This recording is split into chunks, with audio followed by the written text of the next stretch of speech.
Bonsoir Chérif, la parole à Khossanto, son maire Mamadi Sissoko est notre invité ce soir. Bonsoir monsieur le maire. Bonsoir monsieur Khan. Votre commune de 6000 âmes, située dans la région aurifère de Kédougou, a été rendue célèbre par la mort il y a quelques semaines du jeune orpailleur Yamadou Sagna, tué par balle dans un affrontement entre des jeunes et les forces de sécurité. Comment vit Khossanto après ce drame? La commune a retrouvé le calme. Le calme grâce à l'intervention de toutes les autorités locales, administratives et du président de la République qu'on salue, de l'envoi des deux ministres qui a pu calmer la situation. Oui, et comment la vie s'y déroule aujourd'hui? Est-ce qu'on peut dire qu'il y a eu un avant Yamadou Sagna, il y a un après Yamadou Sagna? Un après Yamadou Sagna, c'est toujours la commune retrouve la paix qui avait prévalu. Seulement, il y a quand même une amélioration par rapport à certaines choses qui étaient constatées avant. Oui, comme quoi? Les gens s'adonnent aux activités d'orpaillage, qui est la principale activité après l'agriculture, tranquillement. Oui. Et vous me disiez tout à l'heure qu'il y a une dimension importante de l'orpaillage, c'est que c'est un fait culturel. Voilà, c'est exactement ce que je venais de dire. Donc, ce que les autorités n'ont pas compris, c'est que l'orpaillage est multiséculaire dans des zones aurifères de Kédougou. Donc, la dimension culturelle de l'orpaillage est occultée. Donc, l'orpaillage n'est pas seulement une activité économique, c'est une tradition.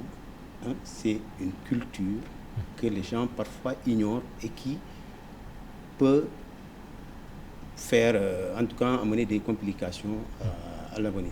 Et vous êtes confirmé par un chercheur, un archéologue et anthropologue suisse, Eric Wiscom, a révélé à Dakar que son équipe de recherche avait découvert en février dernier des industries de transformation d'or datant de plus de 300 000 ans dans la vallée de Falémé, des vestiges qui devraient permettre d'en savoir plus sur l'histoire du Sénégal. Il ajoute, alors qu'on a toujours dit que l'or était transformé au Caire ou au Proche-Orient, nous sommes tombés sur des villages dans la vallée de Falémé qui ont manifestement transformé l'or sur les gisements aurifères à la jonction entre l'Empire du Ghana et l'Empire du Mali. Votre commentaire de ces découvertes? Eh bien, ça nous fait confirmer ce que je venais de dire. Donc, c'est une tradition culturelle chez nous, l'orpaillage, les activités en tout cas qui sont liées à l'or. Ça prouve également que l'Empire du Mali ou bien du Ghana, de manière générale, c'est également cette partie est du Sénégal, du sud-est du Sénégal, qui appartenait à cet grand empire est-africain. Donc, ça nous fait confirmer un fait, mais dire comme quoi que l'or, dans l'évaluation des politiques liées à l'orpaillage, il faut mettre une dimension culturelle. Donc, et qu'il y a beaucoup d'or aussi depuis très longtemps dans cette zone. Effectivement, depuis très longtemps, et ça continue à avoir... Peut-être qu'on n'a pas encore découvert tout le trésor que contient le sous-sol de votre région. Et en tout cas, la région elle est très riche, et les prochaines recherches le prouveront, c'est sûr. Alors, vous avez signé un article, une tribune dans la presse en soutenant que les communes aurifères de Kédougou sont des zones conflictuelles. L'État et les sociétés minières se doivent d'éviter de prendre des décisions impopulaires et inopportunes. Qu'entendez-vous par décision impopulaire et inopportune? Bon, décision impopulaire, c'est la fermeture des sites d'orpaillage à des moments critiques, au mois d'août. Décision impopulaire, c'est parfois, c'est vrai que le code minier ne permet pas, il est directement géré par l'État du Sénégal, par le central, donc, et que les décisions concernant la mine viennent directement d'en haut. Mais c'est vrai que tout ça, c'est le code qui les fait. Quand même, dans la délivrance des permis, je crois que les gens devraient descendre un peu plus bas. C'est une des recommandations des assises départementales qui ont eu lieu récemment sur l'exploitation aurifère. Voilà, merci. Oui. Donc, les permis, déjà moi, en 2000, juste après l'installation, j'ai quand même accueilli une société minière, bon, si vous le permettez, Nyamaya Gold, qui est venue avec un permis dans mon bureau pour me le montrer, très gentiment. D'ailleurs, ils sont très gentils parce qu'ils sont parvenus à montrer à la base, mais quand même, il y a des gens qui viennent et là, hop, ils continuent d'entrer dans la forêt sans dire quoi que ce soit, à moins qu'ils soient interpellés par nos services. Oui. Donc, et parfois, certains mal intentionnés, au niveau des couloirs d'orpaillage, c'est-à-dire des couloirs qui sont définis pour être donnés à la population, certains mal intentionnés, bien plus avisés, ils viennent directement chercher des permis au niveau du ministère et ils viennent chercher des gens à la base. Vous demandez à l'administration de descendre sur le terrain avant toute délivrance de permis d'exploiter. Bien sûr, il faut descendre. Est-ce que cet endroit-là, c'est un couloir fait pour tous les Sénégalais ou quoi?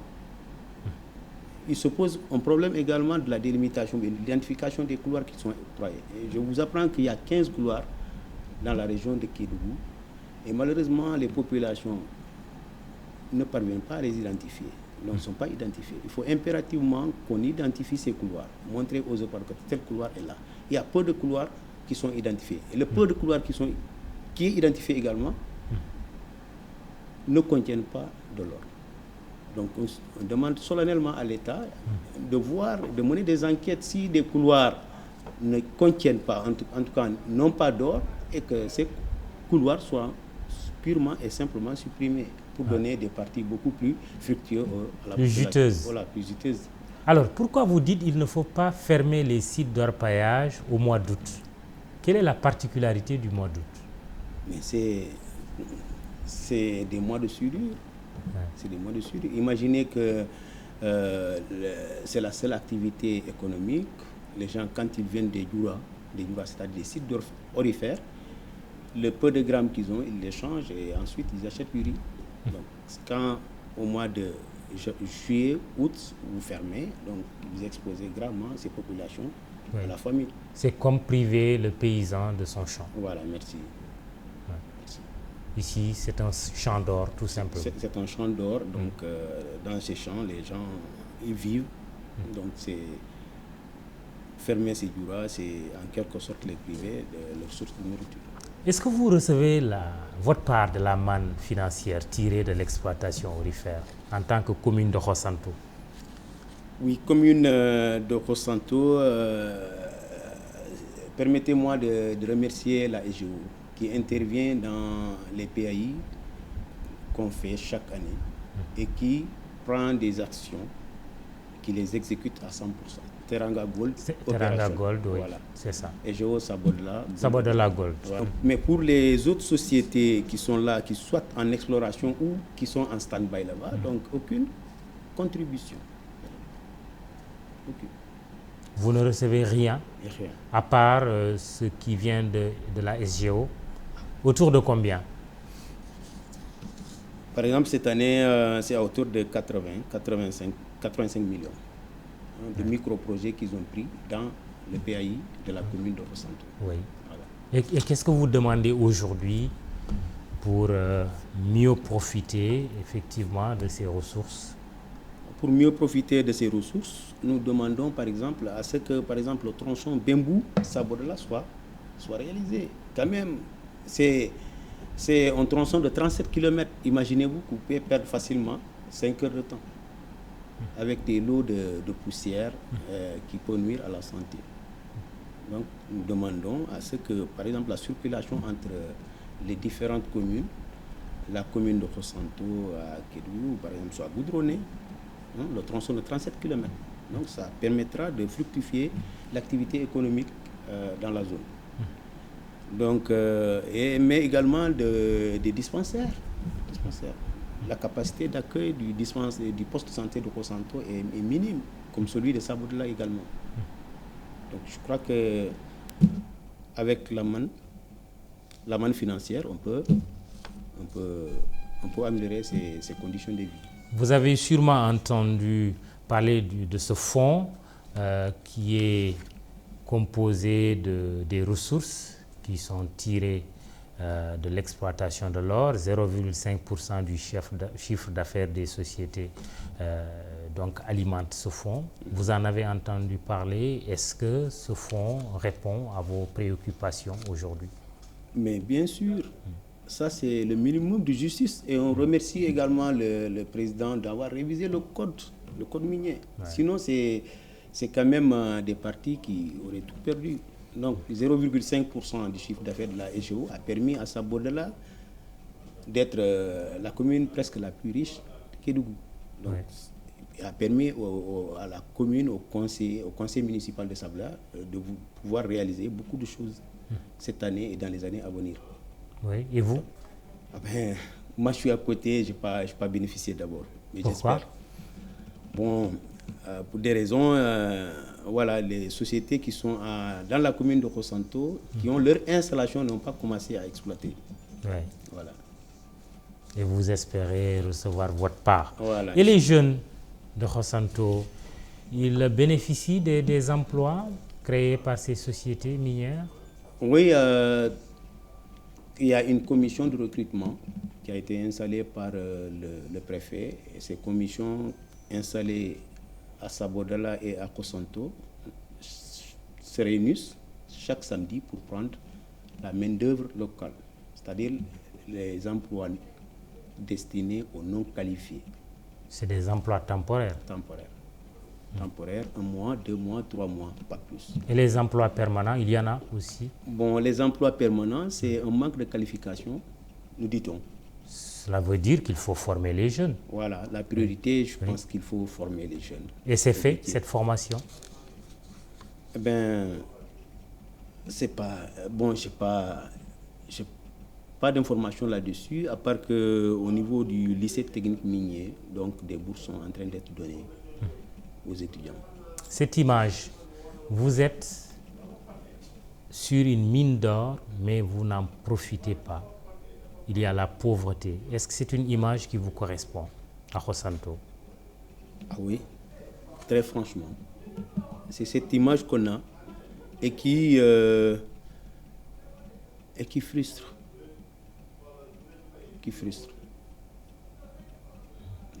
Et ça donne lieu à des affrontements comme dernièrement la mort de Yamadou Sagna. Dernière chose, monsieur le maire, vous avez élaboré un plan de lutte contre l'insécurité alimentaire et la malnutrition pour la commune de Khossanto. Est-ce qu'on peut en connaître les grandes lignes?